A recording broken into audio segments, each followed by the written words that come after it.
Hey everyone, I am Matthew Thomas. I have two very special guests with me. They are Josh Cannon and Stephanie Connors of Dancing with Ghosts. Thank you for hanging out with me today. Dancing with Ghosts is our featured artist of the week on Super Cool Radio. Very nice to have you guys. Thanks for having Thank you. us. And with the whole COVID situation going on, how are you guys staying busy? We've actually been able to get a lot of stuff done through this whole pandemic thing. You know, we're both DJs, so obviously the bars and restaurants are shut down. So personally, I've been out of work for like 2 months. She got a job at Target, but I've had a lot of time to.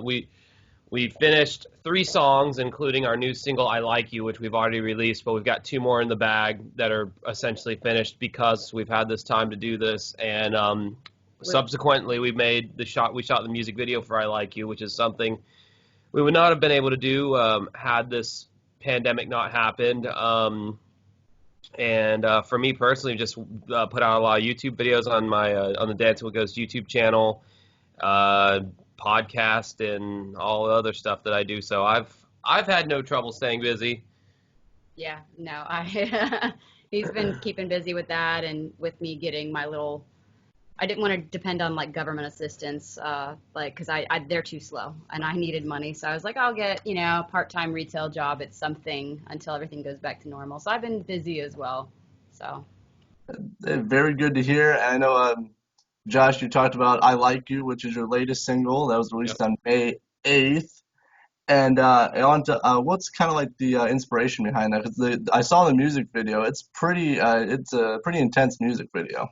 yeah, Yeah, lyrically and thematically, that's more her department. yeah. So when I wrote it, is basically about people that don't accept no as an answer, especially like with the modern age and everything. You have all these creepers that'll, just be messaging you at random times, like just random stuff. And sometimes it's really way too forward, way too aggressive, and and sometimes people take things too far. So in the video, we kind of explore that, theme of people who take things too far, stalkers, all that jazz. It's very relatable for a lot of people, is what we've been told. So that's a good thing, but it definitely came from like a needed place at the time. So.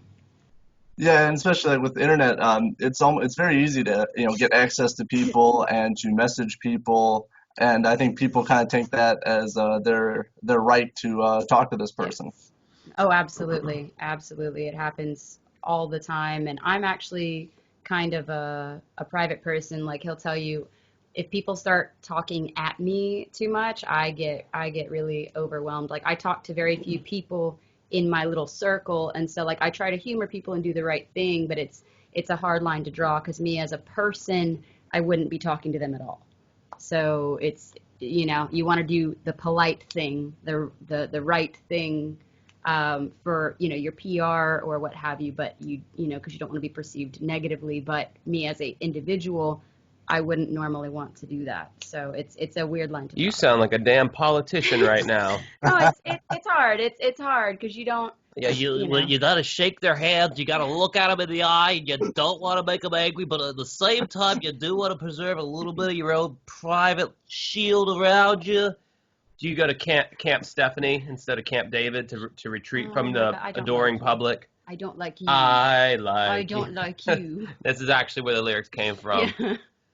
Is our hatred and like for each other at the same time. It's yeah, it's complicated. It's complicated. Very common. It's a brother sister relationship. Yes. I would say would be the best way. Anyway, sorry. Hey, all good. Um, so actually, I do want to talk about that because I heard Dancing with Ghosts started off as a solo project for you, Josh. Is that Yeah. correct? So how did the Yep. collaboration with Stephanie come into play? How did that start?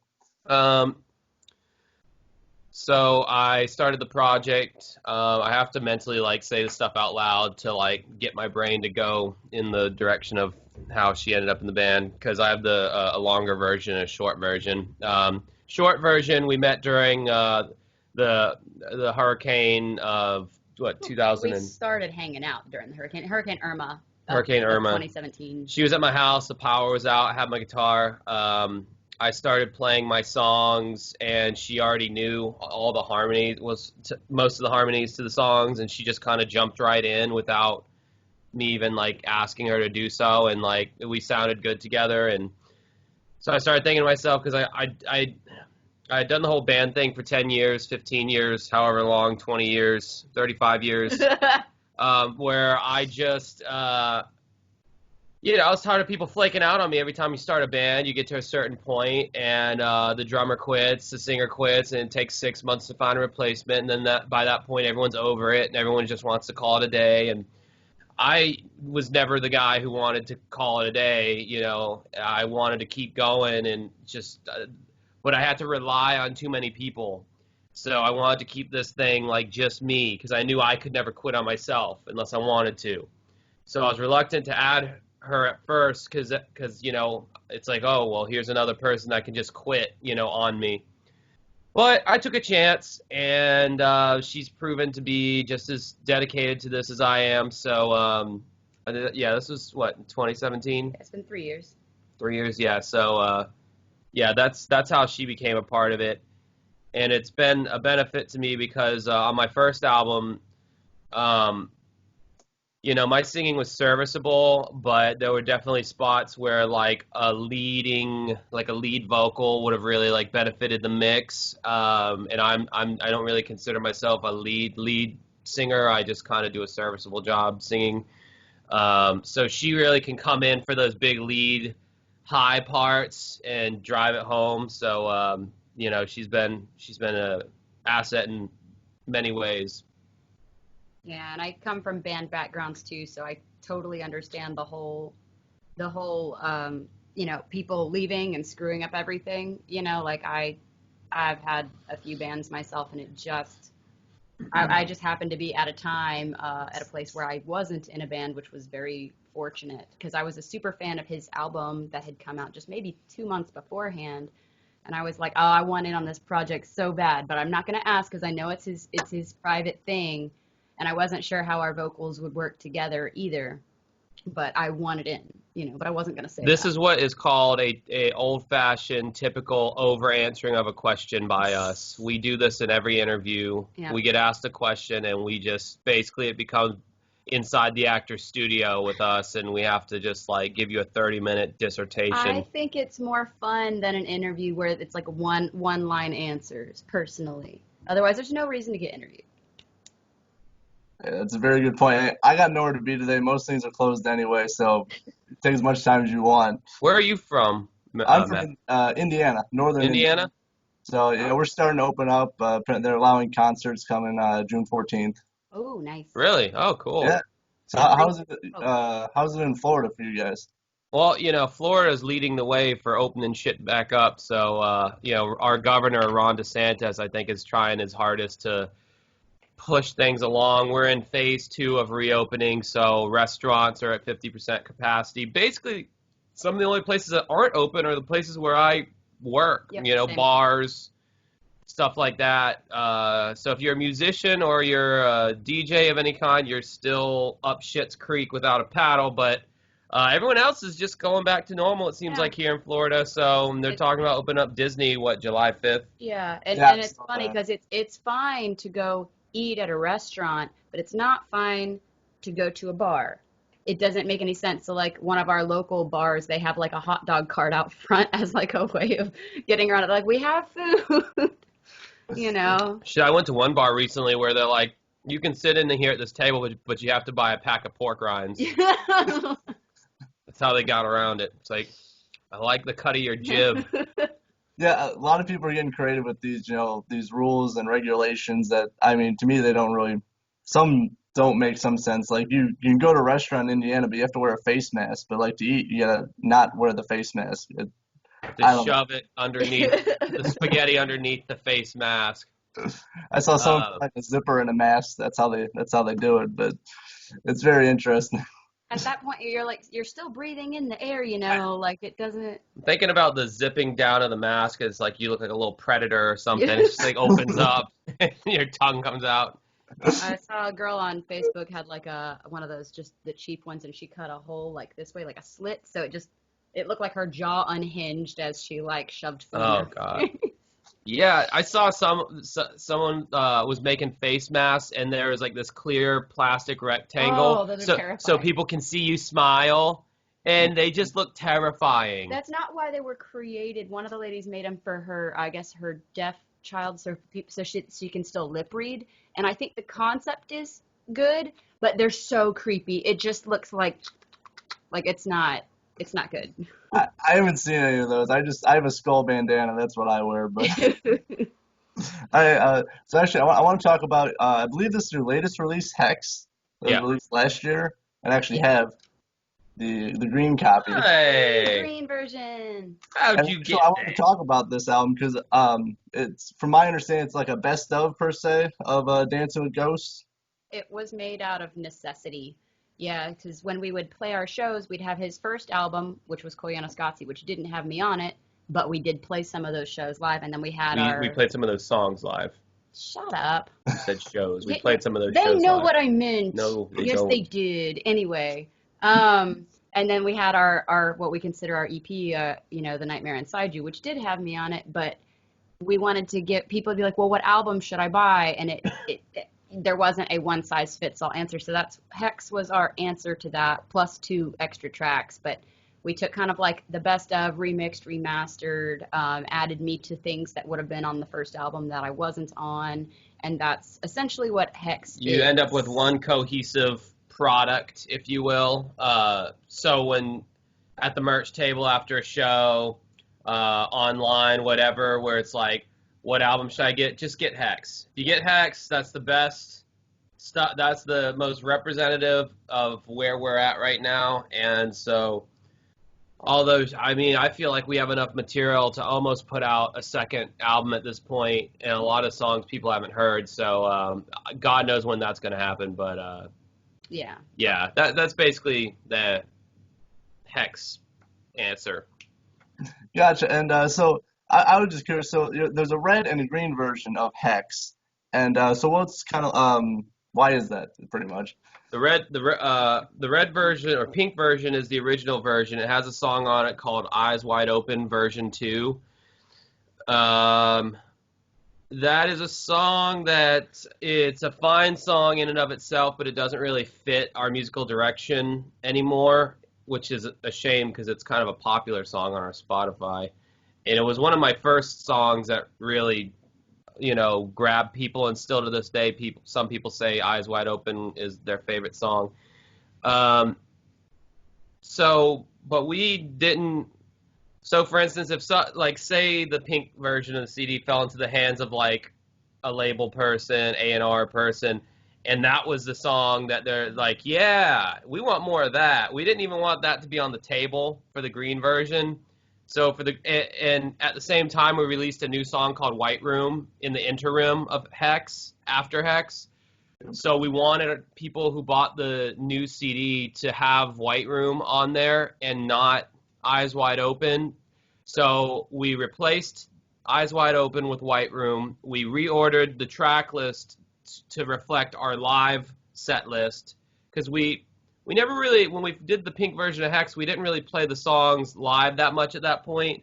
But by the time the green version came out, we had played them so much we found a better flow for the songs than what's on the pink version.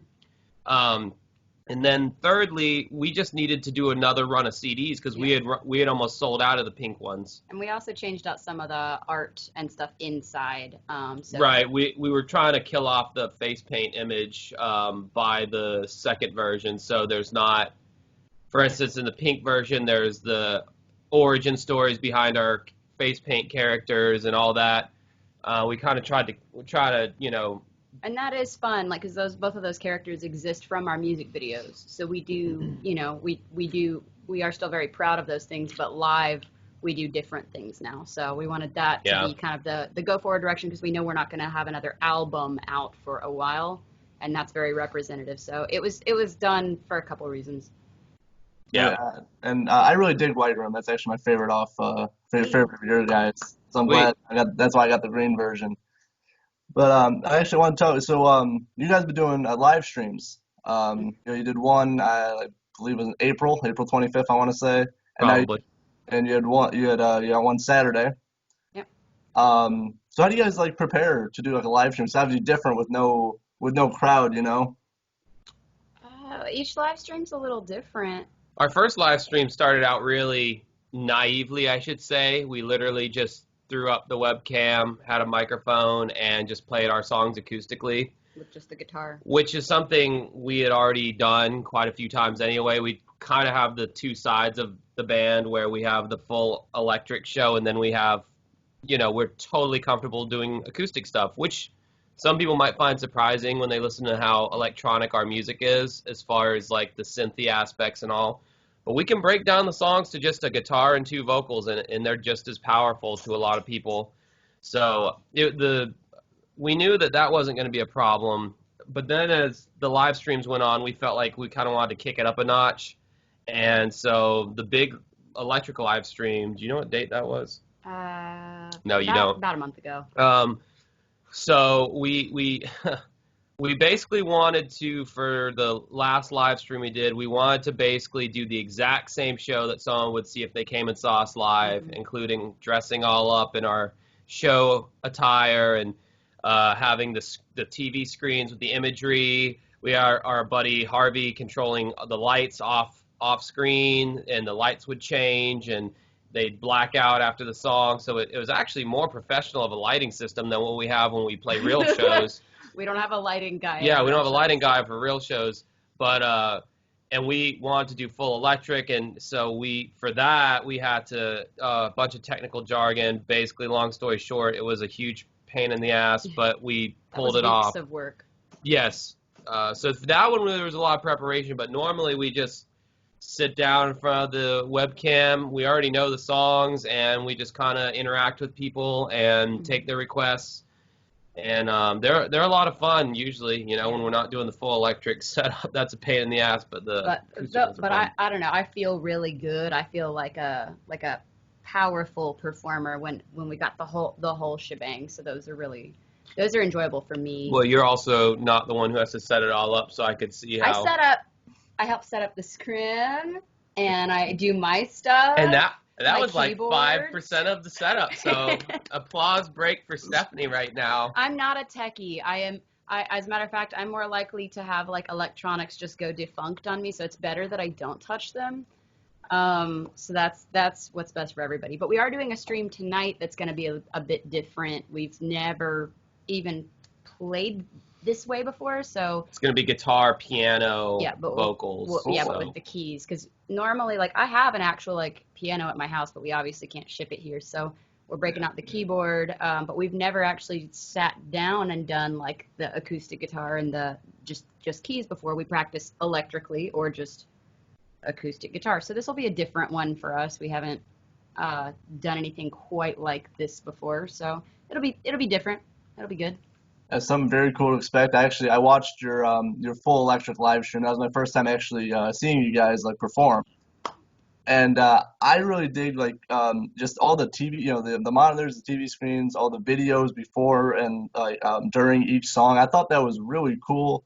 I really like your combination of like audio and visual stuff to create a really unique stage presence. And how did you guys come up with that stage presence of like we're gonna there's got videos, we got monitors, like how did you guys come up with that?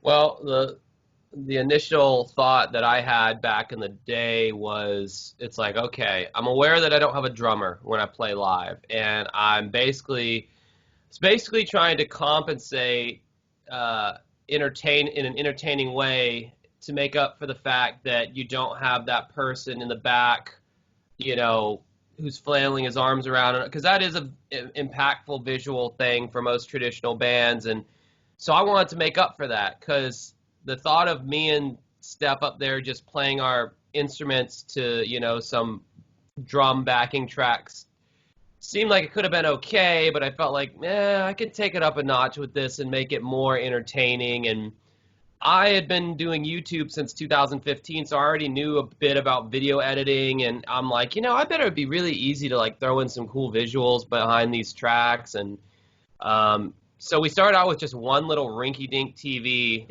in the middle of our stage. I mean, it was like small. It was like, I think like 15-inch or something like that. It was tiny. And then we just kind of built the show. You know, we would play shows and we record all of our shows when we play live, and so we'd go back and watch the video, and it's like, oh, that looks cool. That doesn't look as cool. You know, what can we do to up it? And then I got an HDMI splitter to where we could do 2 TVs, and then so we had one tiny TV and one bigger TV, and now we have 2 big TVs, and it just kind of evolved from there.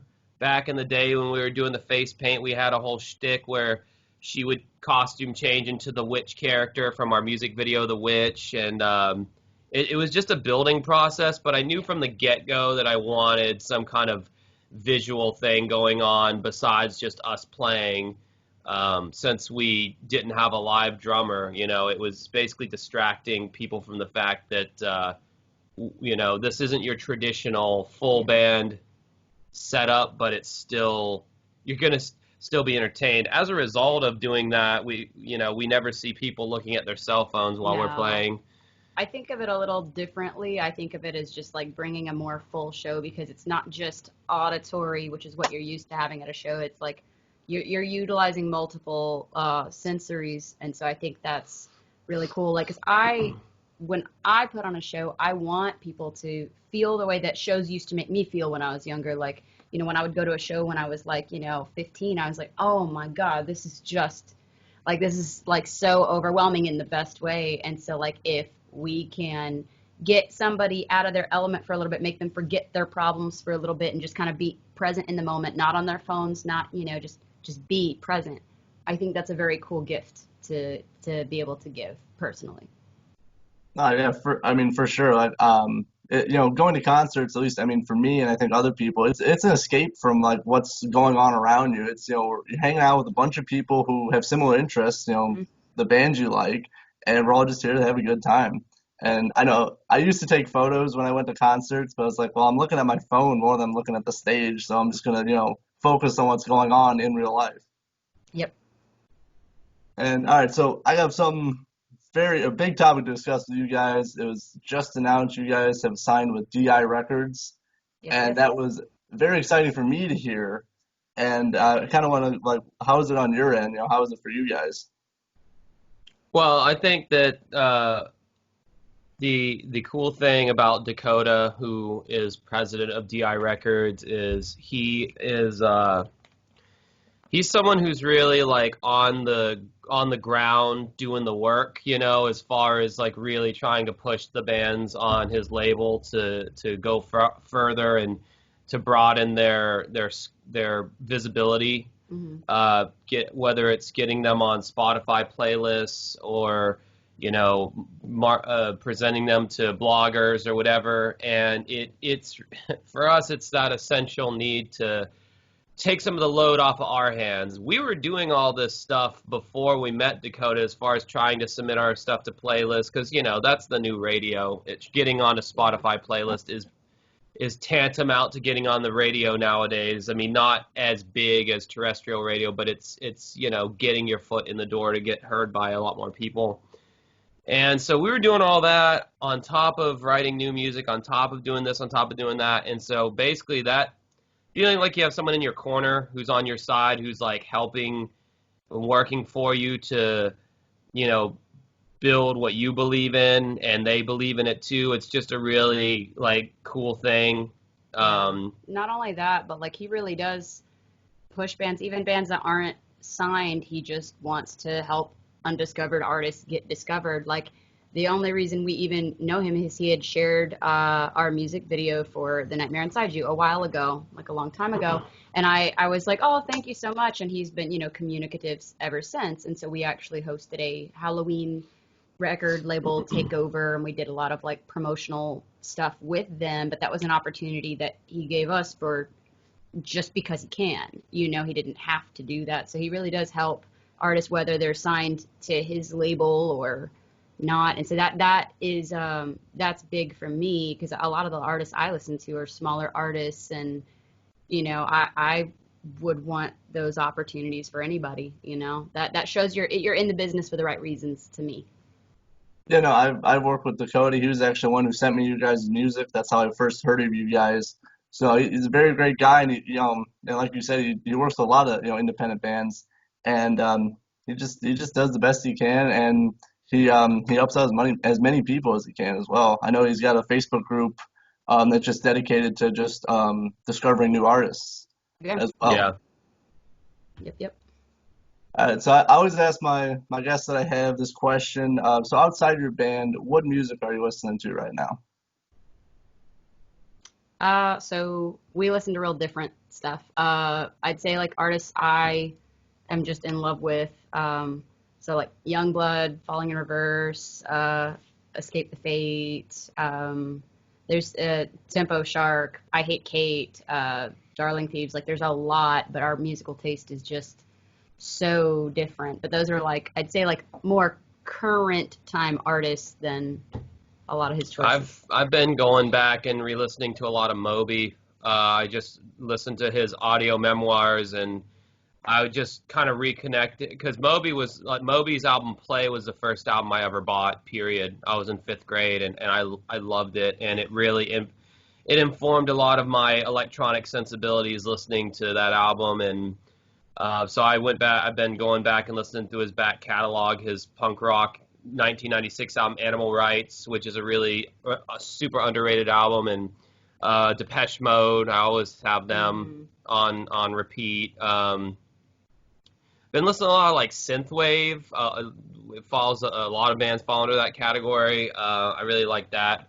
And then I'm also keeping up with the modern stuff that the kids are listening to, like some trap rappers and Orville Peck. He's this kind of indie country guy who is doing some really cool takes on country and western music that influenced me even as recently as this newest song we're working on that has no release date currently, but it's in its infant stages. And I'm glad that my brain is still like open enough to take in new artists and take elements that I like from what they're doing and incorporate it into our music, because I think it keeps it fresh and it keeps it diverse. So yeah. Anyway, Yeah. there you go.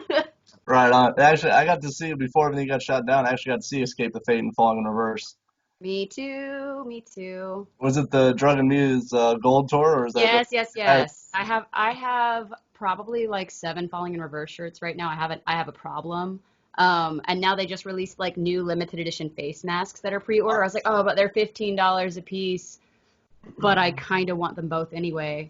But I support the bands I like with my money and by showing up to shows, and like I'm a fan that people want. They don't know me yet, but like I actually like do the things. If I love a band, you're gonna know about it. So Yeah, and I'm kind of the same way. I buy the shirts, I buy the music. You share posts on Facebook because yeah, it's yeah, free. It's free to share music, and posts absolutely. and stuff. That's why I tell people, like, if you like a band, share share. Yep. Mhm. All right, hey, Absolutely. one more thing before we go. Thank you for hanging out with me. And so, Dance with Ghosts, you have your Hexa album. That was, I think, last year, right? And yeah, your live streams. What can people expect from you guys in 2020? Well, They could have expected a lot of stuff yeah, from us before this damn virus. pandemic. We were supposed to have a tour, a Midwest tour that we were going on at the end of the month. But that's kind of, out of the water. So we're actually still trying to re-plan and figure out what the rest of that year looks like. Lots of definitely new music that can be counted on. We're trying to get back into doing shows. So we have a couple shows booked. As far as like touring and stuff goes, it's kind of hard to say because nobody has the answers to this Yeah. stuff right now. We thought about just doing like a Florida tour since Florida is, on the fast track to being the most reopened or whatever. It's just really hard right now because the touring was going to be like our big next step as far as like really like getting out there to all these different markets and being like, shaking hands and kissing babies and all that and really, like doing the legwork and all. But now it's like we got to do everything digitally, and Yeah. so the new music for sure. And we're just gonna have to wait and see about anything else show wise or anything like that. That being said, we stay busy. Like we're always Yeah. working on new stuff, no matter what it is. Like we discuss stuff every single day of what we need to do, what we can be doing, what like we're not slowing down. We're just readjusting. Yeah.